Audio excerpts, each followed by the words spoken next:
دیکھیں یہ کیمرہ اس وقت میرے سامنے لگا ہوا ہے نا، میں جو بول رہا ہوں اس کو کیپچر کر رہا ہے، سن رہا ہے، میں جو کر رہا ہوں اسے دیکھ رہا ہے۔ مجھے ایمانداری سے بتائیے، اگر یہ کیمرہ اس وقت جو بھی یہاں پہ کیمرہ میں نے فرض کرنے 1 منٹ کے لیے کیمرہ کو گھما دیا آپ کی طرف، ہوتے نا بعض اوقات جو کیمرہ مین ہوتے ہیں مجلس درس کہیں ہو رہا ہوتا ہے تو کیا کرتے ہیں، آڈینس کو بھی لیتے ہیں کہ صاحب کون کون لوگ بیٹھے ہوئے تھے۔ جیسے ہی کیمرہ آپ کی طرف گھومے گا مجھے یقین ہے کہ 1 لمحے کے لیے آپ تھوڑا سیدھے ہو کے بیٹھ جائیں گے، فطری رد عمل کے طور پر۔ تھوڑا سا مثلا جو ہے وہ اگر فرض کریں کسی نے پیر لمبا کیا ہوا تو پیر چھوٹا کر لے گا، کسی نے مثلا ہاتھ کو پھیلایا ہوا تو ہاتھ بند کر دے گا، تھوڑا سا آپ کہیں گے اچھا بھائی کیوں ایسا کر رہے ہو، کہ مولانا صاحب کیمرہ ہماری طرف آ گیا ہے۔ اچھا آ گیا تو کیا ہوا، کہ مولانا صاحب یہ ہے کہ کیمرہ چونکہ ہماری طرف آ گیا ہے تو اب جو ہم کریں گے 100 سال کے بعد بھی جب فلم چلے گی تو ویسا ہی دیکھا گا جو ہم نے کیا تھا، اب اس میں مزید تبدیلی کچھ نہیں ہو سکتی ہیں۔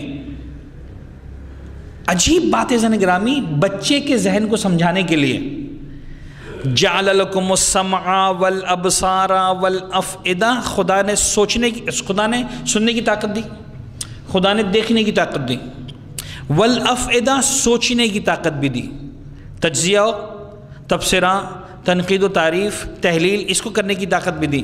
اس کیمرے کے پاس صرف سننے کی طاقت ہے اور دیکھنے کی طاقت ہے، اس کے پاس سوچنے کی طاقت نہیں ہے۔ اس کے باوجود اگر یہ 1 لمحے کے لیے آپ کی طرف توجہ کرتا ہے، 1 لمحے کے لیے آپ کی طرف ہوتا ہے، آپ فوراً سیدھے ہو کے بیٹھ جاتے ہیں۔ عجیب بات ہے وہ بچہ جس کے پاس یہ والی دونوں طاقتیں ہیں، سننے کی طاقت بھی ہے، قرآن کہہ رہا ہے نا، دیکھنے کی طاقت بھی ہے، صرف یہ 2 طاقتیں نہیں ہیں، پروڈیوس کرنے کی طاقت بھی ہے۔ اس کے بارے میں آپ خوفزدہ نہیں ہوتے۔ بچہ آپ کی طرف دیکھتا ہے تو آپ جو ہے سیدھے نہیں ہوتے، کیمرہ دیکھتا ہے تو سیدھے ہو جاتے ہیں۔ بابا بچہ 24 گھنٹے دیکھ رہا ہے، اگر 24 گھنٹے کیمرہ دیکھ رہا ہوتا تو سیدھے رہتے کہ نہیں رہتے؟ یہ کیمرے سے زیادہ خطرناک چیز ہے جو تمہیں دیکھ رہی گھر کے اندر 24 گھنٹے۔ بچے کو پوٹینشیل سمجھ میں آیا؟ یہ آج دیکھ رہا ہے، اس کی جو مائنڈ میں جو ہارڈ ڈسک ہے اس پہ سارا سیف ہو رہا ہے، تم کیا بول رہے ہو، تم کیا کر رہے ہو۔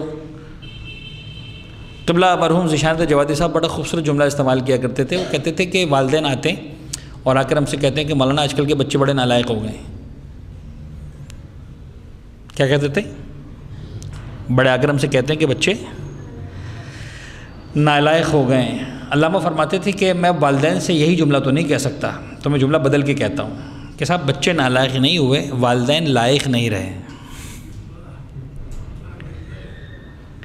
اس لیے کہ بچہ تو آپ کے عمل کا پرتو ہے، بچہ تو وہ کر کے دکھا رہا ہے جو تم نے کر کے دکھایا، تم بھول گئے کہ تم نے کیا تھا۔ بچے کا ذہن نہیں بھولتا کہ ابا نے کیا کیا تھا، اماں نے کیا کیا تھا۔ ایک بڑی اسکالر کا ایک بڑا خوبصورت جملہ ہے، انگریزی میں اس کا ترجمہ آپ کے سامنے پیش کر دیتا ہوں۔ کہتا تھا کہ آپ اس بات پر پریشان مت ہوں کہ آپ کا بچہ آپ کی نہیں سنتا۔ اکثر والدین کی پریشانی کیا ہوتی ہے؟ مولانا کے پاس جاتے ہیں، ڈاکٹر کے پاس جاتے ہیں، سائیکالوجسٹ کے پاس جاتے ہیں، مولانا صاحب بچے ہماری بات ہی نہیں سنتے۔ یہی ہو نا جھگڑا، بزرگوں کا جھگڑا کیا صاحب یہ بچے ہماری نہیں سنتے۔ کہ آپ اس بات پر پریشان مت ہوں کہ آپ کے نہیں سنتے، آپ کی پریشانی در حقیقت اس بات پر ہونی چاہیے کہ بچے آپ کی بات سنتے ہیں، آپ کا خیال ہے کہ وہ نہیں سنتے۔ جب بچہ آپ کی بات نہ سن رہا ہو، ذرا چاکلیٹ ٹافی کی بات کر کے دیکھیں۔ جب بچہ آپ کی بات نہ سن رہا ہو، ذرا پکنک کی بات کر کے دیکھیں۔ آپ کا خیال ہے کہ بچہ آپ کے نہیں سن رہا، وہ مسلسل سن رہا ہے، وہ مسلسل دیکھ رہا ہے۔